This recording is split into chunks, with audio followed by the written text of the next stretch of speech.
पिछले एपिसोड में हमने देखा था कि प्रिंस और हाओतियान दोनों तियान्यून सीक्रेट रेल्म के अंदर जा चुके थे। इसलिए बाइचन भी वहां पर चला जाता है क्योंकि उसकी सिस्टम ने कहा था कि उसके दोनों डिसेबल अंदर जाने के बाद खतरे में हैं और उसे उन्हें बचाना होगा। इसलिए बाइचन वहां पर चला गया होता है। साथ ही प्रिंस और हाओतियान को अंदर जाने के बाद वहां पर एक अजूर ड्रैगन दिखाई देता है जिसने उन दोनों के पास उनकी ड्रैगन स्पिरिट को महसूस कर लिया था। इसलिए वो वहां पर सारे गुंडों से लड़ने के लिए उनका साथ देने के लिए तैयार हो जाता है। जिसके बाद यहाँ से ये एपिसोड शुरू होता है। तो इस एपिसोड की शुरुआत में सभी गुंडों को हराने के बाद वहां पर बाइचन आ गया होता है, जिसे देखकर तो प्रिंस और हाओतियान हैरान थे कि मास्टर यहाँ पर आ चुके हैं। उन्हें तो समझ नहीं आ रहा था कि मास्टर इतनी आसानी के साथ यहाँ पर कैसे आ गए। जिस पर बाइचन कहता है तुम्हारे मास्टर के लिए कोई चीज हार्ड हो सकती है क्या? तुम्हारे मास्टर जैसा तो कोई हार्ड ही नहीं है। लेकिन तब वो अजूर ड्रैगन कहता है यहाँ पर आना इतना आसान काम नहीं होता है। मैं यहाँ पर तुम्हारी कल्टीवेशन पावर को महसूस नहीं कर पा रहा। तुम्हारे पास जरूर कोई सीक्रेट कल्टीवेशन होगी जिसका इस्तेमाल करते हुए तुम यहाँ पर आ गए। जो सुनकर तो बाइचन अंदर ही अंदर खुश हो रहा होता है कि चलो इस अजूर ड्रैगन को कम से कम ये तो लगा कि मेरे पास कुछ तो पावर होगी और उसे मैंने छुपा कर रखा है। लेकिन ये बेचारा कहाँ ही जानता होगा कि मेरे पास तो कोई पावर नहीं है। मैं तो नन्हे मुन्ने बच्चों जितना भी पावरफुल नहीं हूँ। वो तो मेरा साथ यहाँ पर मेरी सिस्टम दे देती है, वरना तो मैं छोटे बच्चों से भी पिट कर वापस चला जाऊँ। तो वहीं वहाँ पर जितने भी डिसेबल खड़े थे वहाँ पर बाइचन को देखकर एकदम ज्यादा गुस्सा हो जाती कि ये यहाँ पर कौन आ गया। इसलिए वो उसके पास जाकर उससे फाइट करना शुरू कर देते हैं। पर तब बाइचन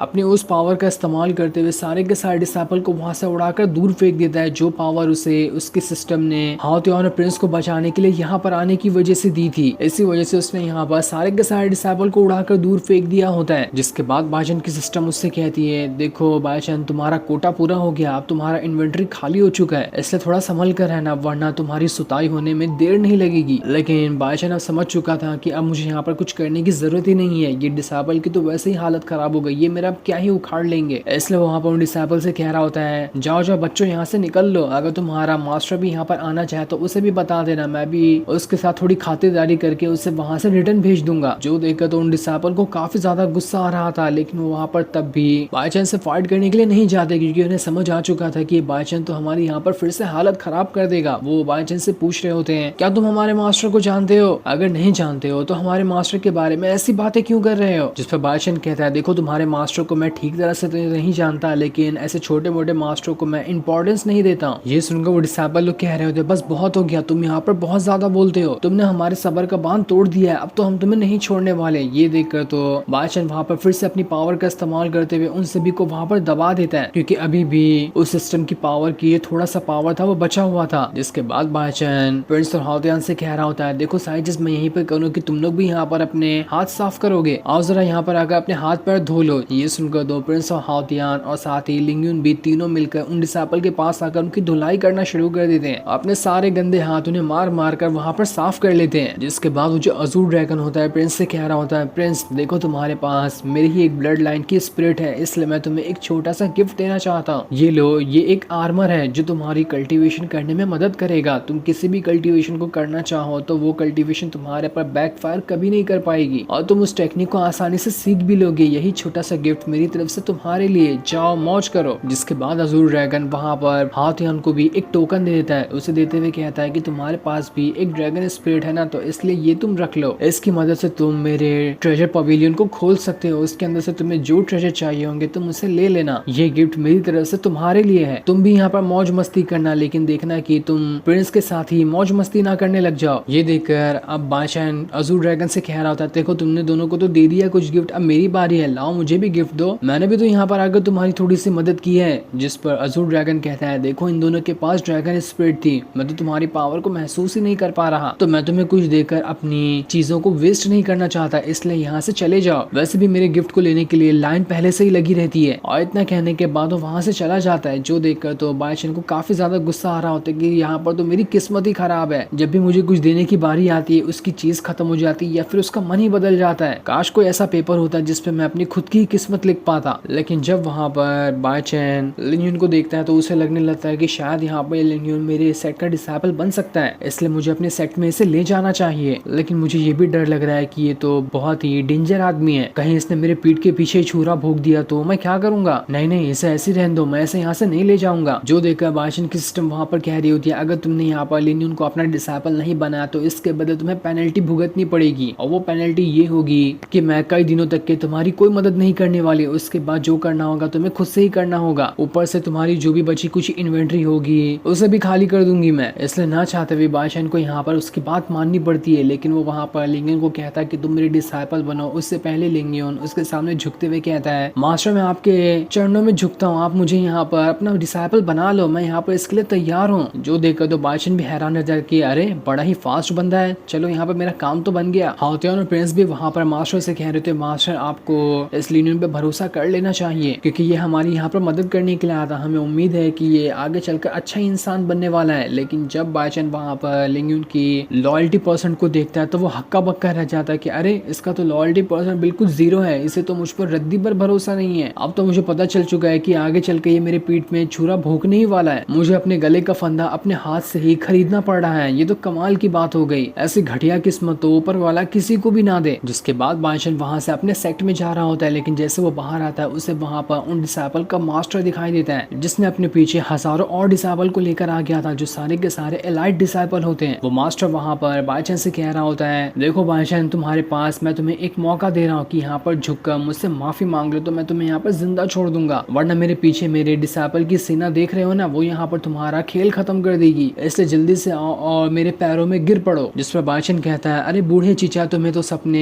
ये सारे जवानी में देखने चाहिए थे ना, बुढ़ापे में ऐसे सपने देखकर कोई फायदा नहीं होता है। तुम्हें क्या लगता है कि तुम इतनी आसानी से मुझे हरा दोगे? जाओ जाओ, तुम्हारा पैर तो एक वैसे भी कब्र में लटका हुआ है, तुम क्या मुझे हराओगे? जो सुनकर तो मास्टर काफी ज्यादा गुस्सा हो जाता है। वो बादशाह से कह रहा होता है, तुम्हारी जुबान तो कैंची से भी ज्यादा तेज चलती है, लगता है आज तुम्हें यहाँ पर सबक सिखाना ही पड़ेगा, ताकि तुम किसी के सामने भी बोलने से पहले 10 बार सोचो। प्रिंस और हाउतियान वहाँ पर आपस में बातें कर रहे होते कि हमने तो यहाँ पर सुना है इस मास्टर के जो भी एलाइट डिसाइपल है वो बहुत ज्यादा पावरफुल है, उन्होंने तो एक बार डीमंस की आर्मी के साथ फाइट की थी और पूरी की पूरी आर्मी को उन्होंने वहाँ पर खत्म कर दिया। हमें नहीं लगता कि हम यहाँ पर इन एलाइट डिसाइपल से फाइट कर पाएंगे। लेकिन तो वहाँ पर काफी ज्यादा घबरा चुका था कि यहाँ पर मास्टर ने तो बहुत बड़ी गलती कर दी, मुझे नहीं लगता कि यहाँ पर मुझे अपनी जान बचाकर भागने का भी मौका मिलेगा। लेकिन तब वहाँ पर बादशाह उस मास्टर से कह रहा होता है, देखो यहाँ पर तुम्हारे एलाइट डिसाइपल है ना, मुझे इनके साथ खेलने में बहुत मजा आएगा, इसलिए अब मैं यहाँ पर तुम्हारे सारे के सारे एलाइट डिसाइपल को छोटा सा गिफ्ट देना चाहता हूँ। जिसके बाद उसने अपनी सिस्टम की पावर का इस्तेमाल करते हुए एक बहुत ही ज्यादा पावरफुल अटैक को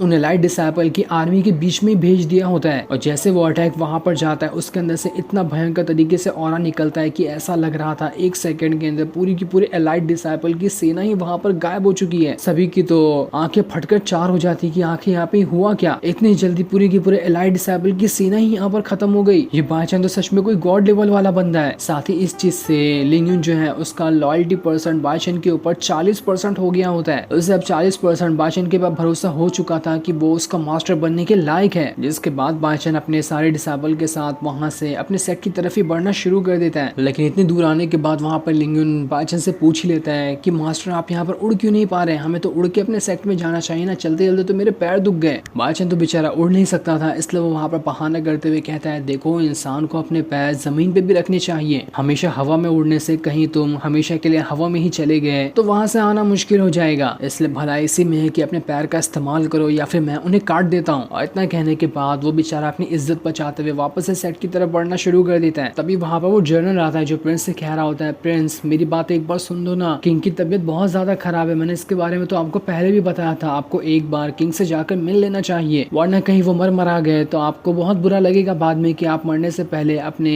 फादर से मिल भी ना सके। जो सुनकर तो प्रिंस भी सोच में पड़ जाता है कि वो अब क्या करे, इसलिए वो बादशाह से पूछ रहा होता है, मास्टर मैं चाहता हूँ कि मैं यहाँ से अपने सेक्ट में जाऊँ, लेकिन आपको भी मेरे साथ चलना होगा, मैं कुछ दिन तक के अपने फादर से मिलूंगा, उसके बाद हम सभी वहाँ से दोबारा अपने सेट के लिए निकल जाएंगे। इसलिए बादशाह वहाँ पर प्रिंस की बात मान लेता है और वो उस जर्नल की नाव में बैठकर वहाँ से प्रिंस के सेक्ट में जाने के लिए निकल जाता है। जिसके बाद सेक्ट में आने के बाद वहाँ पर प्रिंस हाउतियान और लिंगन स्टाइल मारते हुए बता रहे होते हैं हम यहाँ पर हमारे मास्टर के इमॉर्टल सेक्ट से आए हैं। लेकिन तभी वहाँ पर बादशाह जो होता है बेचारा नाव में उतरने के साथ साथ वहाँ से नीचे गिर गया होता है, जहाँ गिरने के बावजूद दो डिसाइपल के ऊपर ही आकर गिर जाता है, जिस वजह से उनकी वहाँ पर हालत खराब हो जाती है। लेकिन जैसे वो अपने पैरों में देखता है वहाँ पर दो डिसाइपल लेटे हुए थे, जो देखकर बादशाह जल्दी से वहाँ पर हट जाता है, उनसे कहता है, अरे तुम लोग तो मुझे उतने अच्छे से पहचानते भी नहीं हो, लेकिन तभी मुझे देखते साथ ही मेरे चरणों में गिर गए, देखो मैं तुम्हें यहाँ पर आशीर्वाद देता हूँ कि तुम हमेशा ऐसे ही यहाँ पर डिसाइपल ही बने रहोगे, इससे आगे कहीं नहीं जाओगे तुम। जिसके बाद जनरल वहाँ पर बादशाह और उसके डिसाइपल को मेन हॉल के अंदर ले जा रहा होता है, जिसके जाने के बाद दोनों डिसाइपल आपस में बात बात कर रहे होते कि मुझे तो लगता है कि इस बादशाह ने जबरदस्ती हमारे ऊपर छलांग मारी है, हमें मारने की कोशिश की इसने, कहीं इसने हमारा ये प्लान तो नहीं सुन लिया था कि हम ही यहाँ पर कैसे भी करके प्रार्थना कर रहे हैं कि यहाँ पर प्रिंस का फादर मारा जाए। अगर ऐसा है तो हम किसी मुसीबत में भी पड़ सकते हैं। लेकिन तब एक डिसाइपल कहता है देखो मुझे पहले थोड़ा इस बादशाह को टेस्ट लेना पड़ेगा, अगर मुझे कंफर्म हुआ कि इसने हमारे बारे में कुछ भी नहीं जाना है तब मैं इसे छोड़ दूंगा, वरना तो मैं इसे नहीं छोड़ने वाला। जिसके बाद बादशाह वहां से प्रिंस के फादर के पास आ गया होता है। प्रिंस का फादर उससे कहता है देखिए मास्टर मुझे माफ कर देना कि मेरी अभी तबीयत इतनी ज्यादा ठीक नहीं कि मैं आपसे खुद मिलने आ सकता था, इसलिए मजबूरन आपको यहाँ पर आना पड़ा। आप यहाँ से अंदर जा सकते हैं, आपकी यहाँ पर पूरी तरह से खातिरदारी की जाएगी। पहली बार मेरे बेटे के मास्टर जो यहाँ पर आए हैं, आपको यहाँ पर किसी चीज की भी कमी नहीं होने दी जाएगी। जिस पर बादशाह कह रहा होता है अरे एम्पायर आपको मेरे लिए इतने ज्यादा परेशान होने की जरूरत नहीं है, हम तो यहाँ पर बैठकर ऐसे ही चले जाएंगे, हमें कोई शाही चीजें नहीं चाहिए। जिसके बाद प्रिंस वहाँ पर अपने मास्टर अपने बाकी डिसाइबल को वहाँ पर से अपने महल के अंदर ले आता है, जो की जगह काफी ज्यादा खूबसूरत दिखाई दे रही थी। वहाँ पर हर तरह तो हीरे मोती लगे होते हैं, जो देखकर तो सभी हैरान थे कि ये तो बहुत ही अमीर है, इसके पास तो पैसे की कमी नहीं, अंबानी भी इसके घर में झाड़ू मारता होगा। जिसके बाद बादशाह और बाकी सारे लोग वहाँ पर बैठकर आराम से शाही तरीके से खाना खा रहे होते हैं। बहुत बढ़िया तरीके से इनकी यहाँ पर खातिरदारी की जा रही थी। लेकिन खाना सबसे घटिया होता है उन लोगों के लिए नहीं, लेकिन हमारे लिए, क्योंकि वहाँ पर सभी की टेबल पे एक अक्खा पिग रखा हुआ था जिसे अच्छे से भून भान के फ्राई करके रखा गया होता है। चाइनीज लोगों की तो फेवरेट डिश है ये, ऐसे सभी बड़े चाव के साथ अक्खे अक्खे पिग को खा रहे होते हैं। बादशाह जैसे उसे खाता है उसके अंदर से तो उसकी पावर बाहर आने लगती है, क्योंकि पिग को खाने के बाद उसे एक अलग ही रिफ्रेशमेंट महसूस हो रहा था कि अरे वाह इसे खाने के बाद तो मेरी सारी थकान दूर हो गई, इसलिए वो उसे मजे से खाना शुरू कर देता है। जो सीन दिखाते ही ये एपिसोड यहीं पर एंड हो जाता है।